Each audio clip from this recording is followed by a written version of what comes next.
ઓલપાડ તથા Kadodara GIDC police સ્ટેશનના NDPS act હેઠળના ગુનાઓમાં પેરોલ જમ્પ આરોપીને ઓરિસ્સા ગંજામથી ઝડપી પાડતી સુરત શહેર ક્રાઇમ બ્રાન્ચ. સુરત શહેરના જુદા જુદા પોલીસ સ્ટેશનમાં ભૂતકાળમાં બનેલ એનડીપીએસના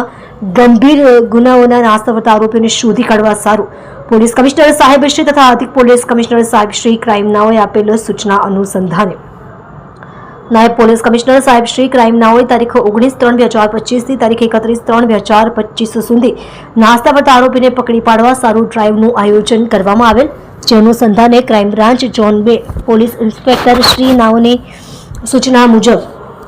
એનડીપીએસ આર્મ્સ સ્કોડના પોલીસ સબ ઇન્સ્પેક્ટર શ્રી ટીમના માણસો સાથે વર્કઆઉટમાં હતા. દરમિયાન હ્યુમન ઇન્ટેલિજન્સની મદદથી ઓરિસ્સા ગંજામ ખાતેથી ઓલપાડ તથા કડોદરા જીઆઈડીસી પોલીસ સ્ટેશનના એનડીપીએસ એક હેઠળના ગુનાના પેરોલ જમ્પ થયેલ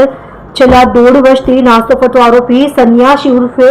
વિજય ઉર્ફે વિક્કી કૃષ્ણા પ્રધાન, ઉંમર વર્ષ 35, ધંધો બેકાર, હાલ મૂળ રહેવાસી ગામ જહાડા, તાલુકો થાના ધારાકોટ, જિલ્લો ગંજામ, ઓરિસ્સા નાઓને ગંજામથી પકડી પાડવામાં આવેલ છે. મજકૂર આરોપીની પૂછપરછ કરતા હકીકત જણાવેલ છે કે જુલાઈ 2019માં ઓલપાડ પોલીસ સ્ટેશનમાં કુલ 166 કિલોગ્રામ ગેરકાયદેસર ગાંજાના જથ્થા સાથે સન્યાસી ઉર્ફે વિજય ઉર્ફે વિક્કીના સાગરીતો પકડાયેલ અને પોતે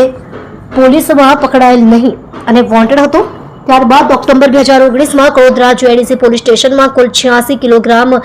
ગેરકાયદેસર ગાંજાના જથ્થા સાથે સન્યાસી ઉર્ફે વિજય ઉર્ફે વિક્કી બીજા સાગરીતો સાથે પકડાયેલ. ત્યારે 2 ગુનામાં નામદાર જ્યુડિશિયલ કસ્ટડીમાં લાજપોર જેલમાં હતો અને પિતાજીના પેરાલિસિસની બીમારીની સારવાર કરાવવા તથા પરિવારને આર્થિક મદદ કરવા માટે નામદાર ગુજરાત હાઈકોર્ટમાં અરજી કરતા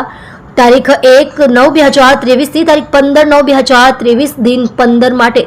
શરતોને આધીન વચગાળાના જામીન પર મુક્ત થયેલ અને તારીખ 16/9/2023 રોજ લાજપોર જેલ ખાતે હાજર થવાનું જણાવેલ, પરંતુ જામીન થતા ન હોવાથી હાજર થયેલ નથી અને પોલીસમાં પકડાઈ ન જાય તે રીતે ચોરી છુપીથી રહેતો અને નાસ્તો ફરતો દરમિયાન ઝડપાઈ ગયેલ હોવાની કબૂલાત કરેલ છે.